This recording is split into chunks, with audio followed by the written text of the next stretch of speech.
అందరికీ నమస్కారం. Welcome to it's you TV. ప్రస్తుతం మనతో పాటు ఉన్నారు ప్రముఖ ఆధ్యాత్మికవేత్త, జ్యోతిష్యులు, భారతీ శంకరపీఠం వ్యవస్థాపకులు, బ్రహ్మశ్రీ అన్నవరపు తిరుపతిమూర్తి అవధాని గారు. గురుగారితో మాట్లాడి మనకున్న సందేహాలన్నింటినీ కూడా నివృత్తి చేసుకునే ప్రయత్నం చేద్దాం. అంతకంటే ముందు ఇటువంటి ఆధ్యాత్మికపరమైన వీడియోస్ కోసం ఇప్పుడే మన ఛానల్ని సబ్స్క్రైబ్ చేసుకోండి. నమస్కారం గురుగారు. పరమేశ్వరార్పణం. గురుగారు, చక్కగా శ్రావణ మాసంలో ఇంట్లో అందరు ఆడవాళ్ళు కూడా వరలక్ష్మి వ్రతం చేసుకుంటారు.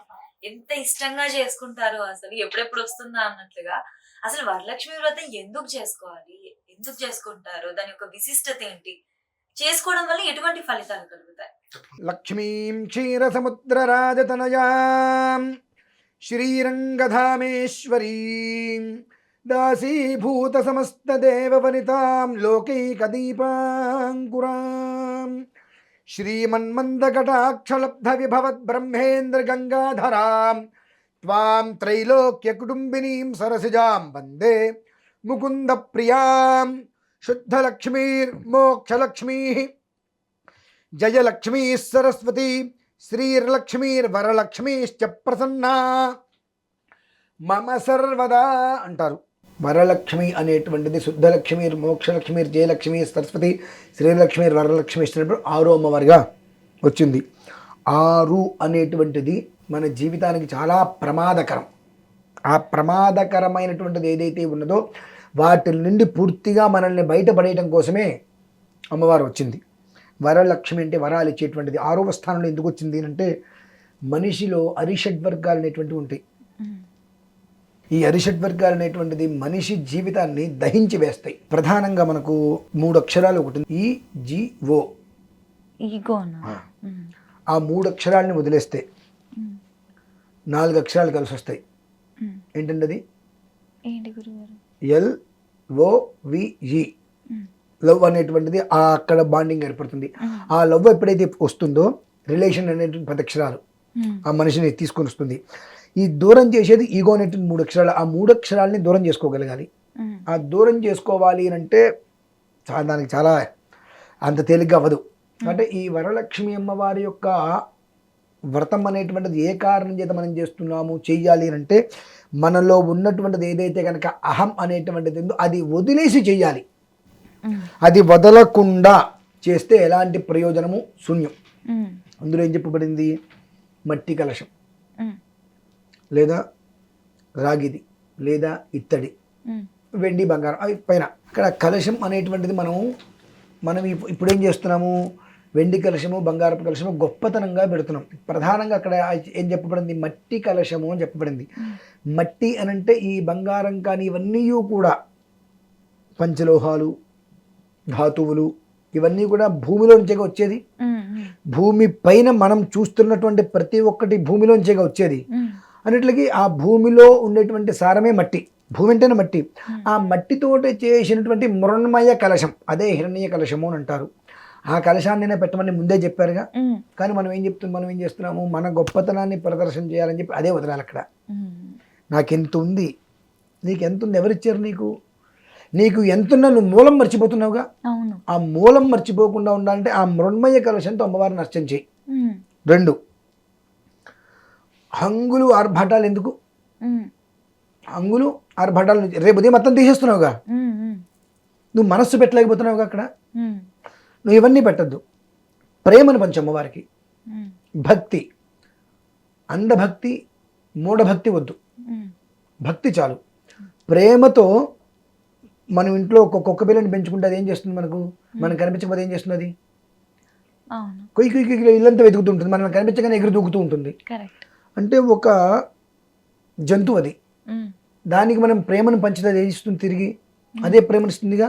అటువంటి అమ్మవారితో నువ్వు ప్రేమగా రకంగా ఎందుకు ఉండలేకపోతున్నావు? అంటే ఆవిడ విగ్రహమే కదండి, లేదంటే ఆవిడ ఫోటో కదండి. ఆవిడ ఫోటో అనుకున్నప్పుడు నువ్వు పూజ చేయకు. ఆవిడ ఫోటో అహం లోపాంచి తీసేయాలన్నా అనిషడ్వర్గాలు తొలగించాలన్నా కదమ్మా. ఆవిడ అక్కడ ఉంది ఫోటో అన్నప్పుడు నువ్వు అర్చన చేయకు. మరి ఫోటో కాదు అమ్మవారు కూర్చుంది అనేటువంటిది ఆలోచన ఉంటే నువ్వు పూజ చేయి. ఎలా చేయాలి అలానే చెయ్యి. కానీ అది ఫోటో కదండి అనేటువంటి స్థితి నువ్వు ఉన్నప్పుడు పూజ చేయటం మానేసి ఫోటోగా భావించద్దు. అమ్మ ఎదురుకుండా ఉంది, ఎందుకు చేస్తున్నావు? వరాలు ఇస్తుందనేగా చేస్తున్నావు. మరి వరాలు ఇస్తుంది అని చేస్తున్నప్పుడు ఆవిడ ఏం చెప్పింది? ఏ రకంగా నన్ను ఆరాధించు, ఏ రకంగా కథ చెప్పుకో, ఈ రకంగా నిర్వర్తించు చెప్పింది కదా. అది ఎందుకు చేయట్లేదు మరి? కాబట్టి మనం ఎంత చేసినా మనకు చేసినంత ఫలితం దక్కట్లా. ఎందుకు దక్కట్లా చెప్పండి? ఇలానే ఏది చెయ్యాలో అది కాకుండా మనం ప్రేమ ఎక్కడ చూపించాలి? అమ్మవారికి చేసే అర్చనలో అమ్మవారికి చూపించాలి. నా అమ్మాయి, నా కూతురు, నా కుమార్తె, మా పిల్ల నా కోసం ఆరాటపడి అర్చన చేస్తుంది అని అమ్మవారికి అనిపించాలి. అంతేగాని ఏదో మనం చేసేసాం, నేను చెందేశాను, ఏముందిలే అంటే వాళ్ళెవరో వీళ్ళెవరో వస్తున్నారు అని అంటే అమ్మవారికి రకరకాల అంగరంగ వైభవంగా మనం చేస్తున్నాం. ఎవరూ లేరు అంటే మనం చేసే ప్రక్రియ వేరు. ఎవ్వరూ లేకపోయినా నువ్వు అలా చేయగలుగుతున్నావా? చేయట్లా. కాబట్టి నీకున్న దాంట్లో నువ్వు చేయటం కాదు, భక్తితో చెయ్యి. ఇప్పుడు అసలు ఆ వరలక్ష్మి వ్రతం ఎవరి దగ్గర నుంచి వచ్చింది? ఆ కథ చదివితే తెలుస్తుందిగా. వాళ్ళు ఎలా చేశారు? మరి వాళ్ళ దగ్గర ఈ బంగారం అన్నీ ఉండి చేశారా? లేవుగా అనిపిస్తుంది. మరి బంగారం అదంతా ఉన్నప్పుడు ఉన్నదాంతోనే చెయ్యాలి కదండి. లేనప్పుడు మట్టితో చేశాము, ఉన్నప్పుడు బంగారంతోనే చేద్దాం అని అనిపించవచ్చు. ఆ కథలో నువ్వు ఏదైతే కలశం పెట్టావో ఆ పెట్టినటువంటి కలశంతో సహా అలా దానం ఇచ్చేయమని ఉంది. అది ఇవ్వరెవరు. మరి అలా ఇవ్వలేనప్పుడు ఆ పని చేయకూడదు కదా. అవును. అంటే ఏది ఎలా చెప్పబడింది? మంటప దానము అని అంటారు. నువ్వు ఎప్పుడు పూజ చేసావు కాదు, ఆ పూజ మంటపం ఏదైతే ఉంటుందో ఆ మంటప దానం చేసినప్పుడు నీకు ఆ ఫలితం వస్తుంది. ఆ మంటప దానం చేయాలి అని అంటే అందులో మేము వెండి రూపు పెట్టామంటే అది తీసేసుకొని దానం చేస్తామండి, లేదంటే కాస్త డబ్బులు ఎక్కువ పడ్డాయి అవి తీసుకుని దానం చేస్తానండి, ఇత్తడి చెంబు పెట్టానండి, వెండి చెంబు పెట్టానండి, ఆ చెంబు తీసేసుకొని దానం చేస్తానండి, అంటే ఆ జాకెట్ ముక్క మేము కుట్టించుకోవచ్చు కదండి అనేటువంటి పదాలు వచ్చినప్పుడు నువ్వు చేయటం దేనికి? మంటపము అని అంటే అమ్మవారిని స్థాపించావు, నువ్వేం చేయాలి? మొత్తం దానం ఇచ్చేయాలి. అట్లా ఆ రోజున నీకు ఆ ఫలితం వస్తుంది. మట్టి ఉన్నప్పుడు నేను ఇచ్చానండి అంటావు, బంగారం పెట్టినప్పుడు ఇవ్వగలుగుతున్నావా? వెండి పెడితే ఇస్తున్నావు, ఎందుకు ఇవ్వలేకపోతున్నావు? అంటే అక్కడ లోభిత్వం వచ్చేసిందిగా నీకు. నువ్వేమన్నావు మరి ఇప్పుడు? అదేంటంటే నాకు ఏమీ లేని రోజున మట్టి కలశం పెట్టానండి, ఇవాళ నాకు అంతా వచ్చింది కదా బంగారపు కలశం పెడతా. ఏమి రోజు నాడు మట్టి కలశం పెట్టేవారు బంగాళ కలశం పెడతాను, అది కలశం దానం ఇచ్చేయాలి కదా. మరి ఇవ్వగలుగుతున్నావా? అక్కడ మనకి ఏదో తాపత్రయం వస్తుంది కదా. కాబట్టి నీ బంగారం పెట్టావా వెండి పెట్టావని కాదు, అమ్మవారి మీద ప్రేమ. ఆ ప్రేమతో నువ్వు వర్చిస్తే క్రూరమైన మృగాలు ప్రేమతో చిన్నప్పంచి వాటికి ప్రేమ చూపిస్తే మన మీద ఎంత ప్రేమ చూపిస్తాయి? పులులు సింహాలు కూడా ఇవి మన మీద చాలా ప్రేమ చూపిస్తాయి. నాకు అనిపిస్తూ ఉంటుంది, నేను నా మాట పక్షులు వింటాయి, పశువులు వింటాయి, క్రూరమైన జంతువులు వింటాయి, సాధు జంతువులు వింటాయి. నాయన భగవంతుడా, నేను ఇప్పుడు బయటికి వెళ్తున్నా, నన్ను ఇబ్బంది పెట్టద్దయ్యా అంటే వర్షం ఆగిపోతుంది ఆ రోజు. చాలామందికి తెలుసు ఆ విషయం. రీసెంట్గా కూడా చాలామందికి నేను స్వామివారికి ఏదో పెట్టుకుంటానయ్యా, నేను వచ్చేస్తాను, వర్షం రాదు, నేను వెళ్ళేంత వరకు వర్షం పడదు అనే భగవంతుడుగా నా మాట వింటున్నాడు. అంటే నేను ప్రేమగా, అంటే ఏ రకంగా చెబితే భగవంతుడికి అర్థమవుతుంది? ఆయన భాషలో ఆయనకి చెప్పాలి. ఆవు దగ్గరికి వెళ్ళి నేను మాట్లాడుతుంటే సెట్ అవుతుందిగా, ఆ దాని భాషలో దానికి చెప్పగలగాలి. పక్షులతో దాని భాషలో దానికి చెప్పగలగాలి. ప్రతిదానికి ఒక భాష ఉంటుంది. అది ఆ అవతల ఉన్నటువంటి ఏదైతే కనుక అది క్రూరమైన జంతువు కావచ్చు, సాధు జంతువు కావచ్చు, ఏదైతే ఉంటుందో దాని ఎందు మనకు ఉండే ప్రేమను బట్టి దాని యొక్క అది చెప్పగలిగేది మనకు అర్థమవుతుంది. దాని బాధని తన మనసును మనం అర్థం చేసుకోగలుగుతాం. అలాగే మనం చెప్పేది అర్థమవుతుంది, ఈవెన్ ప్రకృతితో సహా. కానీ ఒక మనిషికి మాత్రం మనం చెప్తే అర్థం కాదండి. ఒక మనిషికి మనం చెప్తే అర్థం కాదు. పోనీ వాడికి స్వతహాగా తెలుసు అంటే తెలియదు. కాబట్టి నువ్వు ఎలా అయితే నీ కుక్కని ప్రేమిస్తున్నావో, నీ ఇంట్లో ఉండే ఒక పదార్థాన్ని ప్రేమిస్తున్నావో, నీ కొడుకు మీద ప్రేమను పెంచుకున్నావో, ఆ రకమైన ప్రేమతో అమ్మవారి దగ్గరికి వెళ్ళు. అమ్మ, నీ కుమార్తె వచ్చింది, నీ దగ్గర కూర్చుంటుంది, నాకు ఏం కావాలో నిన్ను అడగను. ఎందువలన? నాకేం కావాలో నీకు తెలుసు కదా. చిన్నప్పుడు నాకు ఆకలి వేసింది, నేను నిన్ను పాలు అడిగానా? నాకు ఆకలి తీర్చడం కోసం నువ్వే పాలు ఇచ్చావుగా. 6 నెలలు అయింది, నాకు అన్నం పెట్టమని నిన్ను అడిగానా? అన్నప్రాసన నువ్వే నాకు అన్నం పెట్టావుగా. అక్కడి నుంచి నాకు కావాల్సింది నువ్వే పెడుతున్నావుగా. నేను నిన్ను అడగను. నేను చేయవలసింది నా తల్లిగా నీకు నేను చేస్తున్నా, నీ కుమార్తెగా నువ్వేం చేస్తావు వచ్చేసుకో అనేటువంటి ఒక ప్రేమ, అక్కడ బాండింగ్ అది ఉన్నప్పుడు మనస్సుతో చేసేటువంటి 2 పుష్పాలు తీసుకుని అమ్మవారి మీద సంస్కారం చేసిన ఆ పుష్పాలని ఆవిడ సువర్ణాక్షతులుగా సువర్ణ రత్న ఖచ్చిత సింహాసనాలుగా అమ్మవారు భావిస్తుంది. అలా కాకుండా అక్షతలు వేసేసి ఇట్రా ఏంటది చూడది వాళ్ళు ఎవరో వస్తున్నారు కానీ ఇంకే ఉపయోగం ఏంటి అక్కడ దేని కూర్చున్నావు నువ్వు?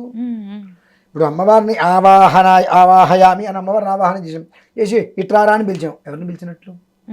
అమ్మవారిని పిలిచినట్ట, బయట వ్యక్తిని పిలిచినట్ట? నువ్వు అక్కడ కూర్చున్న కాసేపు బయట విషయాలు నీకు అనవసరం. నువ్వు ఆ రకంగా చేసుకుంటే అమ్మవారు నిన్ను ఎలా వెతుక్కుంటూ వస్తుందంటే, మూలాధారే మహిమ్ని హుతవహనయని మూలమంత్రి త్రినేత్రి హారాకేయూరవల్లి అఖిల సుఖకరి అంబికాయ శివాయ వేదే వేదాంతరూపీ వికటఘనతటీ వీరతంత్రీ భవానీ సౌరీ సంసారయోని సకల గుణమయీ తేద్య శ్రీ సౌ నమస్తే. సంసారయోని సకల గుణమయీ, సాగరమంత సంసారాన్ని మన ఇంట్లో ఉంటే భావంత చేస్తుందండి ఆవిడ. సాగరమంత సంసారం ఏదైతే ఉంటో మనం ఈడ్చుకురాలేకపోయే సంసారాన్ని, నువ్వు అమ్మ నాకు ఈ జన్మనిచ్చినటువంటి నీకు నేనేమి ఇవ్వలేకపోతున్నాను, నువ్వు ఇచ్చిందే నేను నీకు తిరిగి ఇవ్వగలుగుతాను తప్ప నేను ప్రత్యేకంగా ఏమి ఇవ్వలేకపోతున్నా అని చెప్పి నువ్వు కనుక చేసుకోగలిగితే అమ్మకి అంత పెద్ద సంసారం ఈతి బాధలు మొత్తం కూడా చిన్న ఇంత బావిలాగా చేసేస్తుంది. బావి దాటడం ఎంతసేపు అండి? చెరువు దాటడం కష్టం కావచ్చు కానీ బావి దాటడం కష్టం కాదు కదా. ఆ రకంగా తీసుకొచ్చి ఇవ్వగలిగేటువంటి తల్లి వరలక్ష్మి అమ్మవారమ్మ, చేసేటువంటి సవ్యంగా చేస్తే. గురుగారు అమ్మవారికి ఏ నైవేద్యం పెట్టాలి ఆ రోజు? ఇప్పుడు ఆవిడ వచ్చి అడుగుతుంది నాకు ఇది పెట్టు అని, మనం అక్కడ ఎంటర్ కింద పడతాంగా. ఏది మానసిక ప్రశాంతతతో సంతోషంగా మనం ఉంటామో అది అమ్మవారికి పెట్టేసి, అంటే నువ్వు తినగలిగింది. అదే అదే కొబ్బరికాయ అరటిపండు మామూలే, పులిహార పెట్టు, ఏదైనా పెట్టు, నువ్వు ఏం పెట్టావనేటువంటిది కదా ఇక్కడ. ఇప్పుడు శబరి రాముడి వారికి ఆ పళ్ళల్లో పుచ్చిపోయినవి కానీ పుల్లవి కానీ వస్తాయేమో అని చెప్పి ఎంగిల్ చేసి పెట్టింది కాబట్టి అక్కడ మనం ఎంగిల్ని చూస్తున్నాం, అక్కడ ఎంగిలి కాదు. పెట్టేటువంటి పదార్థం సంతోషంగా పెట్టాలి, చక్కగా శుచిగా వండి పెట్టాలి, అది ఇంపార్టెంట్. అంతేగాని తొందరగా నివేదన పెట్టేయాలి, తొందరగా పెట్టేయాలి, ఇదెందుకు అవుతుందో అదెక్కడ అవుతుందో, మంచి రుచిగా వండాలి. ఇవన్నీ మనస్సు పెట్టి వండండి. ఇద్దరికి 2 స్టవ్లు ఇవ్వండి. మనస్సు పెట్టి ఒకళ్ళు రుచిగా చేయాలని ఒకళ్ళు చేస్తారు, మనస్సు పెట్టి చేసిన వాళ్ళ ఒక పదార్థం చాలా రుచిగా ఉంటుందండి. రుచిగా చేయాలని తాపత్రయపడతారు కదా, మొత్తం చెడిపోతుంది. వాళ్ళు రుచిగా చేయాలనుకున్న వాళ్ళు టేస్ట్ చేయకుండా చేయలేరు. మనస్సుతో చేసిన వాళ్ళకి అర్థమైపోతుంది. అమ్మవారు ప్రతి క్షణం కనిపిస్తుంటుంది కాబట్టి ఏది ఏ ద్రవ్యం ఎంత పడాలో కూడా. ఇప్పుడు తిరుమల కానీ కొన్ని దేవాలయాలు చూడండి, ప్రసాదం చేస్తే రోజు ఒకటే టేస్ట్ వస్తుంది. వాళ్ళు ఏమైనా టేస్ట్ చేస్తే వేస్తారా? కాదు కదా. భగవంతుడి యొక్క స్పర్శ అలా తగిలినప్పుడు దాని టేస్ట్ మారిపోతుందండి. ఆ భగవంతుడి స్పర్శ తగలాలి అంటే మన మనస్సుతోటి మనం చేసి పెట్టాను, ఏం చేసి పెట్టామని కాదు, నీ మనస్సుతోటి అమ్మవారికి అర్పించగలిగితే చలిమిడి పెట్టినా ఆవిడ తీసుకుంటుంది, కొబ్బరి మొక్క పెట్టినా, అరటి పండు మొక్క పెట్టినా ఆవిడ తీసుకుంటుంది. నువ్వు అట్లా కాకుండా నేను ఇన్ని చేశాను అనేటువంటి దాన్ని నువ్వు చేసిన అలానే ఉంటాయి, రుచి బచ్చి ఉండి అందులోకి ఇంకొక పచ్చడి కావాలి నంచుకుని తినడానికి. కాబట్టి నివేదన నువ్వేం పెట్టావని కాదు, పెట్టేది మనసుతో పెట్టు, అంతవరకు చాలమ్మా. ఖచ్చితంగా గురుగారు. ధన్యవాదాలు గురుగారు.